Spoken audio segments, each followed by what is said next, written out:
नमस्कार दोस्तों, मैं अर्जुन आपका स्वागत करता हूँ स्टे बाय अर्जुन के यूट्यूब चैनल में। तो दोस्तों, आज की हमारी क्लास है संवैधानिक विकास के बारे में। जो है दोस्तों, आज की हमारी पहली क्लास है। जैसा कि आप सभी को बताया, हमने फाउंडेशन बैच स्टार्ट किया है, जिसमें स्पेशल हिस्ट्री, ज्योग्राफी और पॉलिटी को जो हम कवर करने वाले हैं। तो दोस्तों, आज की क्लास है हमारे संवैधानिक विकास की। तो सबसे पहले हम पॉलिटी का सिलेबस देख लेते हैं, कौन कौन सा हम सिलेबस कंप्लीट करेंगे, और उसके बाद जो हम अपना टॉपिक स्टार्ट करेंगे संवैधानिक विकास। तो दोस्तों, यहाँ पे पहले सिलेबस देख लेते हैं और उसके बाद जो अपना टॉपिक संवैधानिक विकास के बारे में हम चर्चा करेंगे। तो दोस्तों, यहाँ पे हम बात करने वाले संवैधानिक विकास के बारे में जानेंगे, संविधान सभा के बारे में, संविधान का निर्माण, उद्देशिका यानी प्रस्तावना, संविधान के स्रोत, संविधान में कितने भाग हैं, संघ एवं उसके राज्य क्षेत्र के बारे में, नागरिकता के बारे में, मूल अधिकार, राज्य के नीति निर्देशक सिद्धांत, मूल कर्तव्य, राष्ट्रपति एवं उपराष्ट्रपति, संसद के बारे में।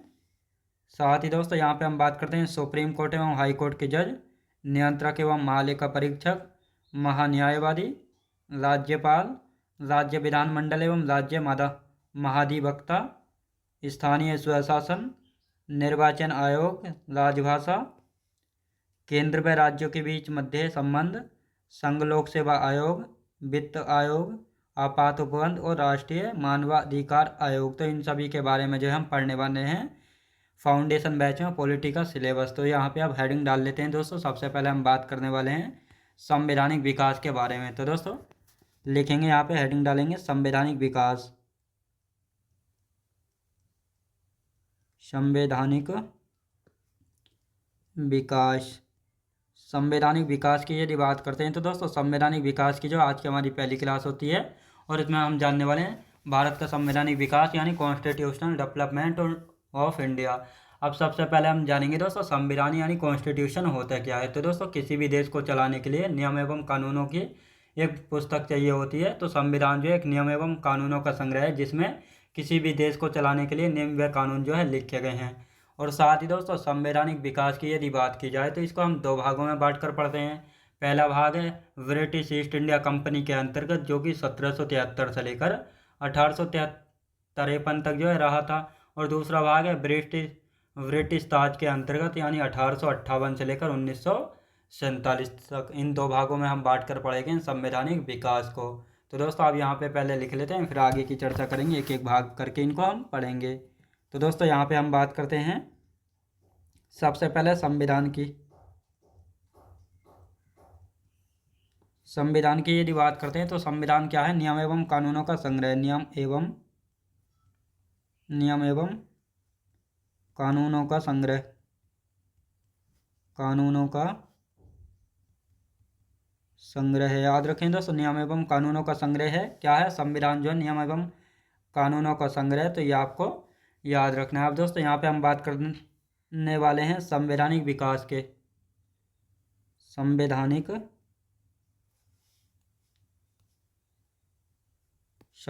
विकास। संवैधानिक विकास की यदि बात की जाए तो संवैधानिक विकास, इसको जो है दो भागों में बांट कर पढ़ते हैं। दो भागों में जो है बांट कर पढ़ते हैं। कौन कौन से दो भाग हैं? तो दोस्तों, यहाँ पे हम बात करते हैं, पहला भाग है दोस्तों British east India. British east India के अंतर्गत। इंडिया के अंतर्गत कब से कब तक रहा था? 1773 से लेकर 1853 तक। कब तक दोस्तों? 1853 तक। अब दोस्तों, दूसरा भाग है ब्रिटिश ताज के अंतर्गत। ब्रिटिश ताज के अंतर्गत कब से कब तक दोस्तों? 1853 यानी 1858 से लेकर 1947 तक जो है रहा था। तो दोस्तों, अब यहाँ पे हम बात करते हैं, यानी 1800 ईस्वी का जो है एक चार्टर एक्ट आया था। ये कहाँ पे आया था? तो 1600 ईस्वी का जो है एक चार्टर एक्ट जो है आया था। अब दोस्तों, चार्टर एक्ट को जो है राजलेख भी जो है कहा जाता है, जिसको जिसको जो है राजा या रानी द्वारा जो है पारित किया जाता है। तो ये आपको याद रखना है। और साथ ही दोस्तों, ब्रिटेन की रानी एलिजाबेथ प्रथम के द्वारा जो है 31 दिसंबर 1600 ईस्वी में जो है ब्रिटेन में ब्रिटिश ईस्ट इंडिया कंपनी की जो है स्थापना की गई थी। और साथ ही दोस्तों ब्रिटिश ईस्ट इंडिया कंपनी, इसे जो है दोस्तों मर्चेंट ऑफ एडवेंचर भी जो है कहा गया है। और साथ ही जब ये कंपनी स्टार्ट की गई थी तो इसमें कुल कितने भागीदार थे, तो 217 लोगों ने जो है मिलकर इस कंपनी को स्टार्ट किया था। और इस कंपनी को बनाने में कुल कितना खर्चा आया था, तो 30,133 पाउंड जो है खर्चा आया था। और इस समय भारत, और जब इसकी स्थापना हुई थी तो इस समय भारत में जो है मुगल शासक अकबर था। याद रखें दोस्तों, मुगल शासक कौन था, अकबर था, जो कि 1556 से लेकर 1605 ईस्वी तक रहा था। और साथ ही ब्रिटिश ईस्ट इंडिया कंपनी जब भारत में आई तब मुगल शासक कौन था, जहांगीर था, 1605 ईस्वी से लेकर 1627 ईस्वी तक। तो दोस्तों अब इन सभी को लिख लेते हैं, फिर इसके बारे में अच्छे से समझेंगे। यहाँ पे बात करते हैं दोस्तों 1600 ईस्वी, 1600 ईस्वी का चार्टर एक्ट, 1600 ईस्वी का चार्टर एक्ट। अब यहाँ पे बात करते हैं, इस चार्टर एक्ट को जो है दोस्तों राजलेख भी कहा जाता है, राजलेख भी जो है इसको कहा जाता है। अब दोस्तों इस चार्टर एक्ट को जो है जारी कौन करता है, चार्टर एक्ट को जो है इसे जारी कौन करता है, राजा या रानी द्वारा पारित किया जाता है, द्वारा जो है पारित किया जाता है। तो ये आपको याद रखना है। अब दोस्तों यहाँ पे हम बात करते हैं ब्रिटेन की रानी, यानी इस समय कौन थी, ब्रिटेन की रानी थी, ब्रिटेन की रानी, ब्रिटेन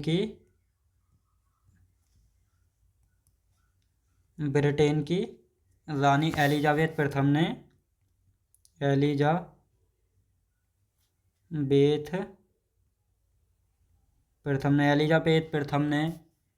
एलिजाबेथ प्रथम द्वारा 1600 ईस्वी में, 1600 ईस्वी में ब्रिटेन में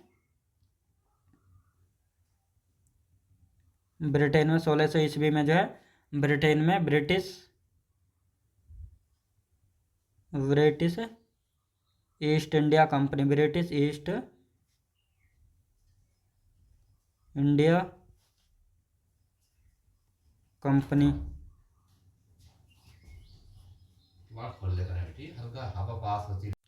ब्रिटिश ईस्ट इंडिया कंपनी की स्थापना की थी, की स्थापना जो है की। अब यहाँ पे बात करते हैं ब्रिटिश ईस्ट इंडिया कंपनी की जो है स्थापना की थी। और साथ ही इसको शॉर्ट में लिखते हैं ब्रिटिश ईस्ट इंडिया कंपनी, इसे जो है इसे मर्चेंट ऑफ एडवेंचर जो है कहा जाता है, मर्चेंट ऑफ एडवेंचर जो है कहा जाता है, एडवेंचर जो है कहा गया, क्या कहा गया दोस्तों, इसको मर्चेंट ऑफ एडवेंचर कहा गया, क्या कहा गया दोस्तों, मर्चेंट ऑफ एडवेंचर भी जो है कहा गया था। अब दोस्तों यहाँ पे बात करते हैं, जब ये ब्रिटिश ईस्ट इंडिया कंपनी बनी थी तो इसमें जो है कुल कितने भागीदार थे, यानी कितने भागीदार या कितने पार्टनर थे, तो 217 लोगों ने मिलकर जो है ब्रिटिश ईस्ट इंडिया कंपनी जो है बनाई थी। जब ये बनाई गई थी तो इसमें खर्च कितने आया था, तो खर्चा कितना आया था, टोटल खर्चा आया था 30,133 पाउंड, यानी इस समय जो है ब्रिटेन की करेंसी क्या थी, पाउंड थी। तो ये आपको याद रखना है। अब दोस्तों यहाँ पे हम बात करते हैं, जब ब्रिटिश ईस्ट इंडिया कंपनी बनी थी तो इस समय भारत में मुगल शासक कौन था, अकबर था। इस समय भारत में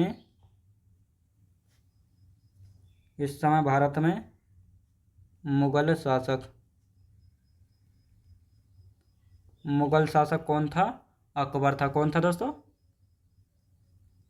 अकबर था। और ये अकबर कब से कब तक था, 1556 से लेकर कब तक दोस्तों, 1605 तक था। कब तक दोस्तों, 1605 तक था। तो ये आपको याद रखना है। अब दोस्तों यहाँ पे हम बात करते हैं, जब ब्रिटिश ईस्ट इंडिया कंपनी यानी ब्रिटिश ईस्ट इंडिया कंपनी जब भारत में आई, भारत आई तब मुगल शासक कौन था, तब मुगल शासक ये कब आई थी दोस्तों, भारत कब आई थी, 1608 ईस्वी में जो है British east India company Bharat जो है आई थी। और इस समय मुगल शासक था जहांगीर। कौन था दोस्तों, मुगल शासक था जहांगीर। ये कब से कब तक था? 1605 ईस्वी से लेकर 1627 ईस्वी तक रहा था। 1627 ईस्वी तक जो है रहा था। तो ये आपको याद रखना है। अब दोस्तों यहाँ पे हम इसको एक बार समझेंगे। यहाँ पे तो संविधान की यदि बात की जाए तो नियम एवं कानूनों का संग्रह है। संवैधानिक विकास को दो भागों में बांट कर पढ़ते हैं, यानी ब्रिटिश ईस्ट इंडिया कंपनी के अंतर्गत 1773 से लेकर 1853 तक। दूसरा भाग है ब्रिटिश ताज के अंतर्गत 1858 से लेकर 1947 तक। यानी 1600 ईस्वी में जो है एक चार्टर एक्ट आया था, जिसको राजलेख जो है कहा जाता है। अब दोस्तों चार्टर एक्ट या राजलेख को जो है इनको पारित कौन करता है? राजा या रानी द्वारा जो है इसको पारित किया जाता है, चार्टर एक्ट को। अब दोस्तों इस समय जो है ब्रिटेन की रानी एलिजाबेथ प्रथम द्वारा जो है 1600 ईस्वी में ब्रिटेन में ब्रिटिश ईस्ट इंडिया कंपनी की जो है स्थापना की गई थी। किसकी दोस्तों? ब्रिटिश ईस्ट इंडिया कंपनी की स्थापना की गई थी। और साथ ही ब्रिटिश ईस्ट इंडिया कंपनी को मर्चेंट ऑफ एडवेंचर जो है कहा गया है। और साथ ही इसको जो है कुल कितने लोगों ने जो है मिलकर बनाया था? तो 217 लोगों ने जो है इस कंपनी को बनाया था। यानी कुल भागीदार की यदि बात की जाए तो 217 भागीदार थे ब्रिटिश ईस्ट इंडिया कंपनी में। इसको बनाने में कुल खर्चा कितना आया था? 30,133 पाउंड का खर्चा आया था।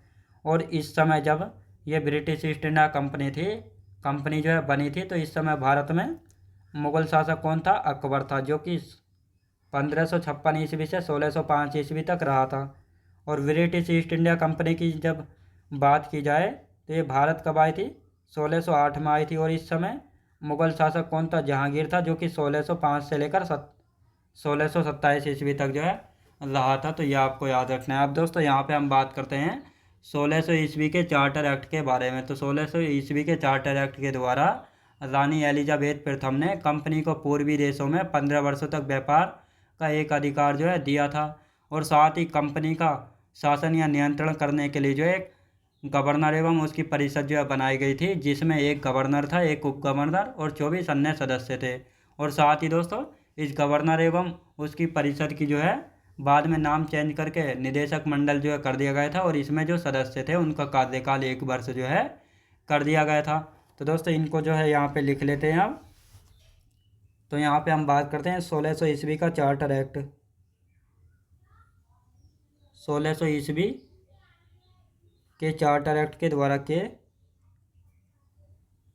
चार्टर एक्ट 1600 ईस्वी के चार्टर एक्ट के द्वारा रानी एलिजाबेथ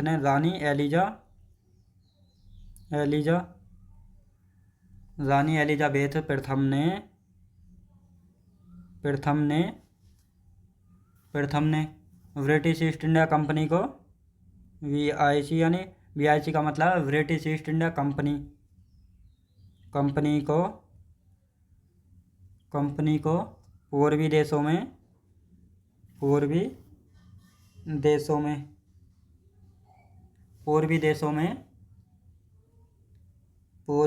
में 15 वर्षों तक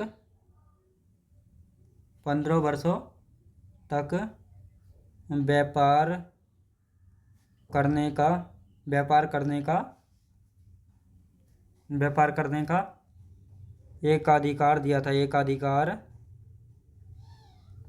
अधिकार दिया। तो ये आपको याद रखना है। अब दोस्तों यहाँ पे हम बात करते हैं कि कंपनी का शासन या नियंत्रण करने के लिए कंपनी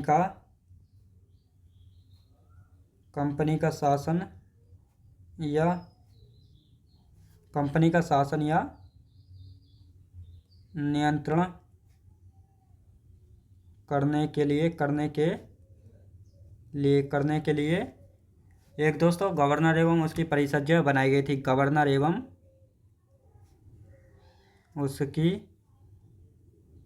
उसकी परिषद जो है बनाई गई थी। यानी इस कंपनी का शासन या नियंत्रण करने के लिए जो है गवर्नर एवं उसकी परिषद जो है बनाई गई थी। अब दोस्तों इसमें एक गवर्नर था, एक उप गवर्नर था और साथ ही दोस्तों 24 सदस्य और थे इसमें। अब दोस्तों बाद में यहाँ पे बात आती है, बाद में जो है इसका नाम परिवर्तन कर दिया गया था। यानी बाद में बाद में इसका नाम क्या कर दिया गया था, निदेशक मंडल बाद में जो है इसका नाम निदेशक मंडल कर दिया गया था। और इसमें जो सदस्य थे उनका कार्यकाल 1 वर्ष कर दिया गया था, उनका कार्यकाल जो है 1 ईयर कर दिया गया था। तो ये आपको याद रखने हैं। अब दोस्तों यहाँ पे हम बात करते हैं 1726 का राजलेख, यानी 1726 का चार्टर एक्ट या राजलेख की यदि बात की जाए तो इस राजलेख के द्वारा जो है कलकत्ता, बॉम्बे, मद्रास प्रेसिडेंसी के गवर्नर को जो है कंपनी के शासन के लिए कानून बनाने का अधिकार जो है मिल गया था। तो दोस्तों लिख लेते हैं इस पॉइंट को, यानी 1726 का राजलेख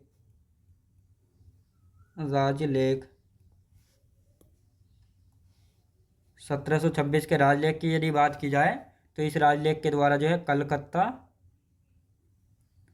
कलकत्ता, बॉम्बे,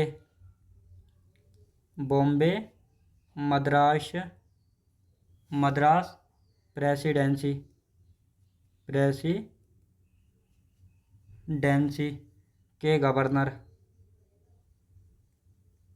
के गवर्नर को कंपनी के शासन के लिए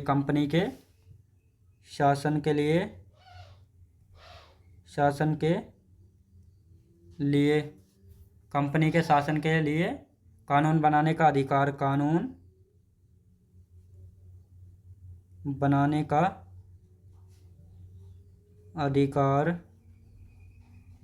मिल गया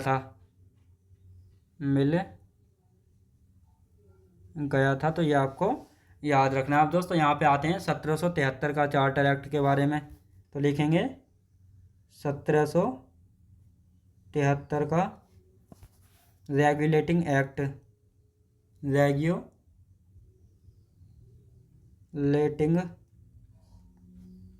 तो दोस्तों इस एक्ट में जो है किसके बारे में बात की गई है, तो रेगुलेटिंग एक्ट या अधिनियम बात एक ही है। तो 1773 का रेगुलेटिंग एक्ट की हम बात करते हैं। तो इस अधिनियम में कहा गया था तत्कालीन पीएम, याद रखें दोस्तों, तत्कालीन पीएम कौन थे इसमें, इस समय नॉर्थ थे। तो इनके द्वारा जो है 1772 में जो है गुप्त समिति का गठन जो है किया गया था। और इस गुप्त समिति का उद्देश्य था कंपनी के भ्रष्टाचार को ख़त्म करना। और इसकी सिफारिश थी गुप्त समिति की, यानी रेगुलेटिंग एक्ट 73 जो है लाया गया था। तो यहाँ पे लिखते हैं दोस्तों, इस समय तत्कालीन पीएम कौन थे, तत्कालीन पीएम नॉर्थ थे। याद रखें दोस्तों, तत्कालीन पीएम कौन थे, नॉर्थ थे। तो अब दोस्तों इनके द्वारा जो है नॉर्थ के द्वारा 1772 में गुप्त समिति का गठन किया गया था। गुप्त समिति का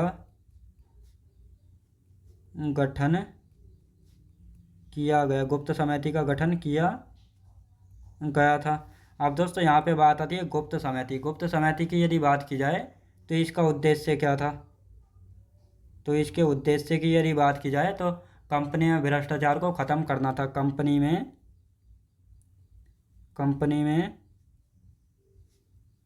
भ्रष्टाचार को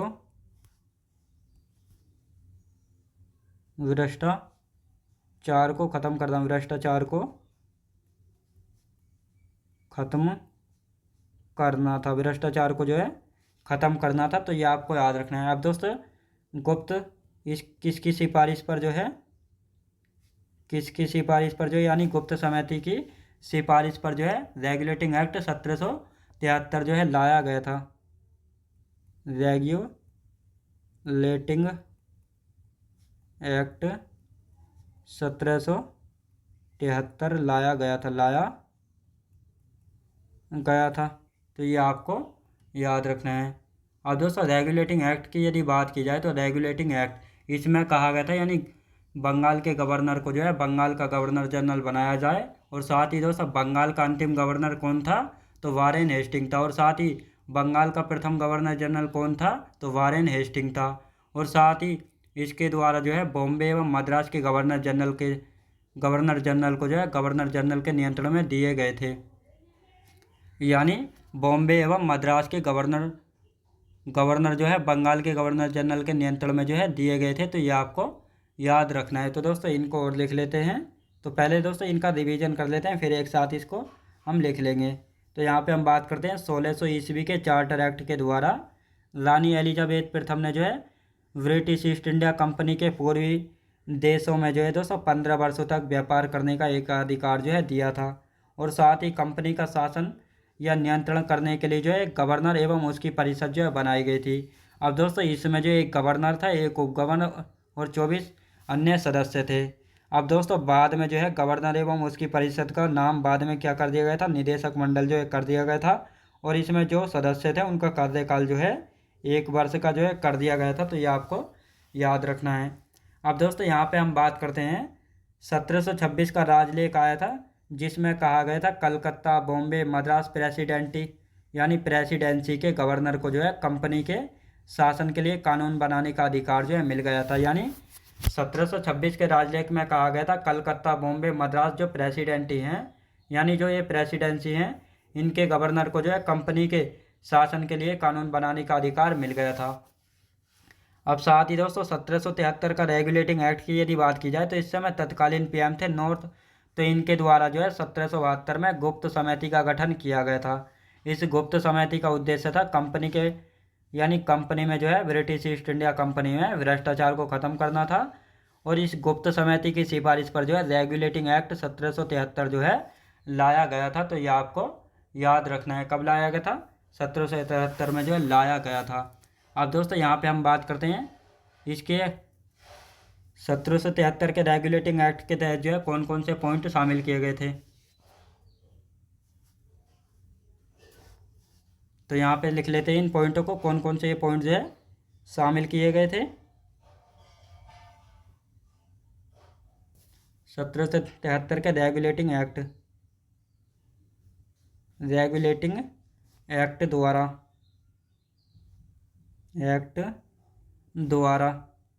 बंगाल के गवर्नर जनरल को यानी बंगाल के गवर्नर को बंगाल का गवर्नर जनरल बनाया, गवर्नर जनरल जो है बनाया। और साथ ही दोस्तों यहाँ पे हम बात करते हैं बंगाल का अंतिम गवर्नर कौन था। बंगाल का अंतिम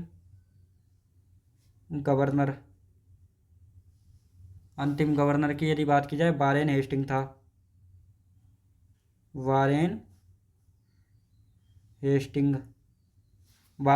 था। और बंगाल का प्रथम गवर्नर जनरल कौन था, बंगाल का प्रथम गवर्नर जनरल कौन था, वारेन हेस्टिंग था। कौन था दोस्तों, वारेन हेस्टिंग था। तो ये आपको याद रखना है। अब दोस्तों यहाँ पे हम बात करते हैं 1773 के रेगुलेटिंग एक्ट के द्वारा बॉम्बे एवं मद्रास के गवर्नर जो है बंगाल के गवर्नर जनरल के नियंत्रण में दिए गए थे। लिखेंगे बॉम्बे एवं मद्रास के गवर्नर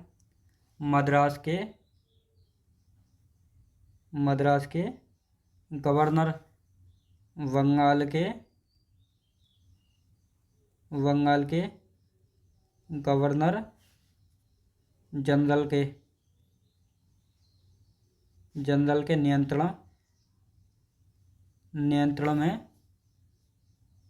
नियंत्रण में जो है दिए। तो ये आपको याद रखना है। तो दोस्तों अब यहाँ पे हम बात करते हैं यानी 1773 का रेगुलेटिंग एक्ट की बात की जाए तो इसमें कहा गया था बंगाल का जो गवर्नर था इसको जो है बंगाल का गवर्नर जनरल बनाया गया। और साथ ही बंगाल का अंतिम गवर्नर कौन था, जिसको जो है बंगाल का प्रथम गवर्नर जनरल बनाया गया था, तो वारेन हेस्टिंग था। तो यही वारेन हेस्टिंग था जिसको जो है बंगाल का प्रथम गवर्नर जनरल बनाया गया था। और साथ ही 1773 के रेगुलेटिंग एक्ट के द्वारा जो है बॉम्बे एवं मद्रास के गवर्नर को जो है बंगाल के गवर्नर जनरल के नियंत्रण में जो है दिए गए थे। यानी ये कहा गया था कि जो बॉम्बे एवं मद्रास के गवर्नर हैं ये जो है बंगाल के गवर्नर जनरल के नियंत्रण में जो है रहेंगे। तो ये आपको याद रखना है। तो दोस्तों आज की क्लास जो हमारी यहीं तक रहेगी और इससे आगे का जो बचा है उसको हम कल की क्लास में कंटिन्यू करेंगे। तो दोस्तों मैं उम्मीद करता हूँ आपको वीडियो क्वालिटी कंटेंट वगैरह सभी कुछ आपको पसंद आया होगा। पसंद आया तो लाइक शेयर और सब्सक्राइब करना बिल्कुल भी ना भूलें। साथ ही दोस्तों अगर आप हमारे चैनल पर पहली बार आएँ तो हमारे चैनल को भी सब्सक्राइब कर लीजिएगा, साथ ही बेल आइकन को प्रेस कर लीजिएगा ताकि हमारे आने वाले वीडियो का नोटिफिकेशन जो है आप तक पहुँचता रहे। चलिए दोस्तों मिलते हैं नेक्स्ट वीडियोज़ में।